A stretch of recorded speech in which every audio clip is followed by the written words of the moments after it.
The Egba Women's Riot, Voices of the Mothers. The Rumbling Storm. In the 1920s, Abeokuta was a town bustling with activity. The Egba people, proud of their heritage and fiercely independent, had a deep connection to the land and each other. Markets were vibrant places, filled with women who sold everything from smoked fish to hand-woven cloths. But among the traders, farmers, and artisans, a quiet murmur of discontent had begun to spread. The Egba women were deeply connected to their homes, families, and livelihoods, but in recent years, an unwelcome change had taken root in their society. A heavy tax was levied on them by the colonial administration, sanctioned by Egba's traditional rulers, led by the Oloke of Abeokuta.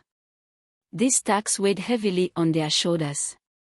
The British colonial government viewed the market women as a convenient source of revenue, imposing taxes on the goods they sold and on their own heads, a head tax that was considered an affront to their dignity. Yet, it wasn't just the taxes that troubled the women. Many felt betrayed by the Oloke, their leader, who was seen as colluding with the colonial authorities to maintain his own wealth and power. It was this betrayal, as much as the hardship of the taxes, that fueled their anger. The rising voices. Among these women was Madame Funmilayo Ransome Kuti, a teacher, activist, and respected leader in the community. Strong-willed and fiercely dedicated to her people, she listened to the grievances of the market women with an understanding heart. Funmilayo, with her education and conviction, had always believed in the right of people to voice their discontent. She saw how the taxes were crippling the livelihoods of the women, forcing them to part with their meager earnings, and how the power of the Oloke and his council stifled their rights. The Oloke must hear us, she told the women one afternoon. If we remain silent, our sons and daughters will grow under the same heavy hand. We must speak for ourselves and for them. With her words as a rallying cry, the Egba women began to organize. Women of all ages and backgrounds joined together, forming the Abeokuta Women's Union. It was a bold step, one that defied the expectations placed upon them in a male-dominated society. The Gathering Storm. The following months saw the women strategize with fervor. Meetings were held under the cover of darkness, discussions whispered in marketplaces, and messages passed through secret channels. They devised plans to make their protest known in Abeokuta, and they did so with unprecedented strength and unity. At the heart of their strategy was a march to the palace of the Oloke. The women had decided to demand a meeting with him and, if necessary, press their case to the British colonial government. They would make it clear that they would no longer tolerate the injustice of the taxes. On the morning of the planned protest, over 1,000 women gathered.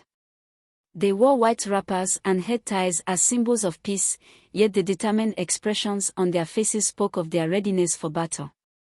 As they marched to the palace, their voices rang out in chants and songs that echoed through the streets. We are mothers. We are daughters. We will not pay these taxes. Their numbers swelled as they moved, with more women joining from every street and alley. Soon, the crowd grew so large that even the colonial officers who had tried to quell the uprising were forced to back away. The women filled the courtyard outside the Oloke's palace, raising their voices in defiance. The confrontation. Inside the palace, the Oloke watched the protest with unease. He had never before seen such a powerful display of unity and anger among his people, and he was uncertain of how to respond. The women's voices were so loud that he could hear their chants and calls through the palace walls. Madame Funmilayo Ransome Kuti stepped forward to address him.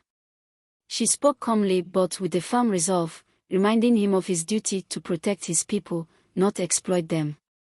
She accused him of abandoning the very people who had once looked to him for leadership and support. Your Majesty, she said, her voice carrying over the crowd. You have forgotten that you were placed in this position to serve your people, not oppress them. We, the women of Abeokuta, demand that the head tax be abolished. We demand justice. The Oloke, faced with the sheer determination of the women, was taken aback. He tried to negotiate, suggesting smaller adjustments to the tax. But the women would not be placated with half measures. They knew what they deserved, and they knew that anything less would only result in more suffering in the future. The colonial officers, seeing the fervor of the protest, were concerned as well. They knew that a prolonged conflict could weaken their control, not only in Abeokuta but across the region. As the protest continued, they realized they had underestimated the strength and resilience of the Egba women. Victory in unity. After several days of protests, sit-ins, and public speeches, the pressure on the Oloke and the colonial administration became unbearable. They had hoped the women's spirits would falter, that perhaps the protests would lose momentum. Instead, each day saw even more women join the cause. The British administration was forced to back down, and the head tax was finally abolished. The Oloke, realizing the error in his ways, eventually relented to the demands of the women. While he attempted to retain his authority, his power had been forever diminished in the eyes of the people. The Egba women had shown him and the British that their voices were a force to be reckoned with. The legacy of courage. In the aftermath of the protest, the Abeokuta Women's Union grew in prominence, becoming a powerful organization advocating for the rights of women, not only in Abeokuta but throughout Nigeria. Funmilayo Ransome Kuti became a celebrated figure, not just for leading the protest but for inspiring generations of women to stand up for their rights.